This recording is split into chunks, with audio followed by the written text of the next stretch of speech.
India England மோதும் 5 போட்டி கொண்ட T20 சீரிஸ் வந்துட்டு இந்தியா முதல் மேட்ச் வந்துட்டு அபார வெற்றி. 12 ஓவரில் கொத்து புரட்டா மாதிரி பிச்சு போட்டாங்க என்றே சொல்லாங்க டீம் இங்கிலாண்டை. அண்ட் அபிஷேக் சர்மா வந்துட்டு அட்ராசிட்டி பண்ணிட்டாரு. அண்ட் ஒரே மேட்ச்சில் வந்துட்டு ஒரு இந்தியன் பேட்டர் இன்டர்நேஷ்னல் கிரிக்கெட் லெவலில் ஒரே மேட்ச்சில் 8 சிக்ஸர் அடித்த முதல் இந்திய வீரர் இவர் தாங்க. மிரட்டி விட்டார் என்றே சொல்லலாம் அபிஷேக் சர்மா. அண்ட் 12 ஓவரில் வின் பண்ணி கொடுத்துட்டாரு. ஏறத்தாழ என்னங்க சொல்கிறது, ஏறத்தாழ 13 பந்தில் வந்துட்டு நாக் அவுட் பண்ணியிருக்காரு இங்கிலாந்து. 8 சிக்ஸர் அண்ட் 5 பவுண்டரி வீசியிருக்கார் என்பது குறிப்பிடத்தக்கது. இதுவே நீங்கள் கால்குலேட் பண்ணிங்கன்னா 8/48 20 68 ரன் சிக்ஸர் பவுண்டரி மூலமே வீசியிருக்காரு. அவங்க 130 ரன் அடிச்சிருந்தாங்க. அதை ஈஸியாக பீட் பண்ணிட்டாங்கன்னு வைங்களேன். ஓகேங்க, இந்த சூழலில் இரண்டாவது T20 மேட்ச் ராஜ்கோட்லேயும் நடைபெற உள்ளது. ஓகேவா, முதல் T20 மேட்ச் பிளேயிங் லெவன்லேயே ஒரு மிகப்பெரிய கான்ட்ரவர்சி எழுந்தது. ஏண்டா முகமது சமி கிடையாது, வாஷிங்டன் சுந்தர் கிடையாது. ஏன்னா இவரும் வருணும், நம்ம தமிழன் வருணும் அண்டு பிசுனாய் ஓனா இருக்கார் இல்லையா, ரெண்டு பேருமே வந்துட்டு சேம் கண்டிஷன் ஸ்பின்னர் தான். ஓகேவா, லெக் ஸ்பின்னர். ரெண்டு பேருமே ஒரே மாதிரி தான் பந்து போடுவாங்க. கூகுளி போடுவாங்க, லெக் ஸ்பின்னர். ஒரே மெட்டீரியல். இவங்க ரெண்டு பேரும் ஒரே ஒர்க் பண்ணுறதுனால தேவையில்லை. ஓகேவா, ஏன் சம்மந்தம் இல்லாமல் வந்துட்டு, ஏன்னா பிஸ்னாய்க்கு வந்துட்டு பவுலிங் தான் தெரியும், பேட்டிங் தெரியாது. ஓகேவா, அதே மாதிரி அரகுற ஃபீல்டர் தான். ஆனால் வாஷிங்டன் சுந்தர் வந்துட்டு வேற மாதிரி ஃபீல் பண்ணுவார். அண்டு செம்ம ஸ்பின் போடுவார். ஆஃப் ஸ்பின் தேவைங்க. ஒரு லெஃப்ட் ஹேண்ட் பேட்ஸ்மேன் வரும்போது ஆஃப் ஸ்பின் மிகப்பெரிய இம்பார்ட்டன்ட். ஓகேவா, அண்ட் சேம் டைம் பார்த்தீங்கன்னா முழு நேர சீமர்ஸ், அதாவது வேகப்பந்து வீச்சாளர் அசரதீப் சிங்கை வச்சு மட்டுமே கொண்டு போனார். இதுவும் ஒரு மிகப்பெரிய கான்ட்ரவர்சிங்க.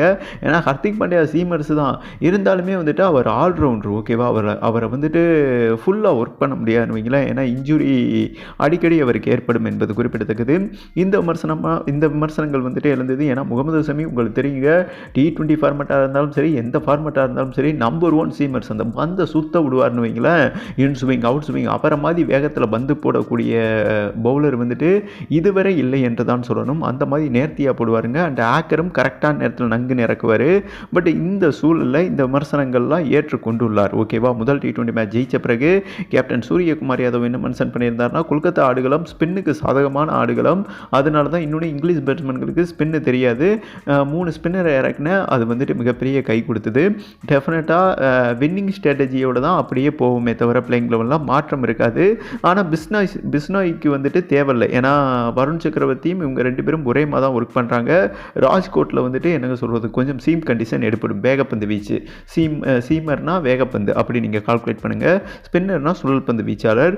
இந்த சூழலில் பிஸ்னாயை தூக்கிட்டு முகமது சமி டெஃபினட்டாக விளையாடுவார் என்றும் ஒரு முக்கியமான செய்தி வந்திருக்குங்க. அதே மாதிரி நிருபர்கள் ஒரு முக்கியமான கொஸ்டின் பண்ணாங்க. ஜூரலுக்கு பதிலாக வந்துட்டு ருத்ராஜ் கெய்க்வாடை எடுத்திருக்காங்க. ஓகேவா, ஏன்னா ரெண்டு பேருமே விக்கெட் கீப்பர் தான். முழு நேரம் விக்கெட் கீப்பராக இப்போ ருத்ராஜ் கெய்க்வாட் வந்துட்டு உருவெடுத்து விட்டார் என்றே சொல்லலாம். டொமஸ்டிக் லெவலில் அவர் தான் கீப்பராக ஒர்க் பண்ணிக்கிட்டு இருக்காருங்க.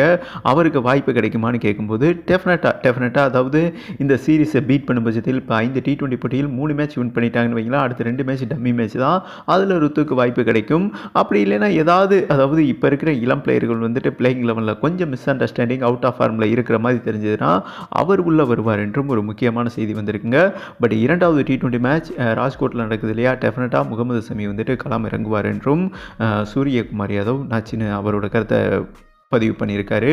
அண்டு ஓகேங்க, அதாவது 5 T20 போட்டியில் ஒரு மேட்ச் வின் பண்ணிட்டாங்க. அடுத்த 4 மேட்சும் இந்தியா வின் பண்ணி ஓவரால் இந்த சீரீஸை வந்துட்டு ஒயிட் வாஷ் பண்ணுவாங்களா? இளம் படை இந்திய டீம் உங்களோட கருத்தை போட்டு விடுங்கன்னு சொல்லிட்டு வீடியோவை கம்ப்ளீட் பண்ணுறேங்க.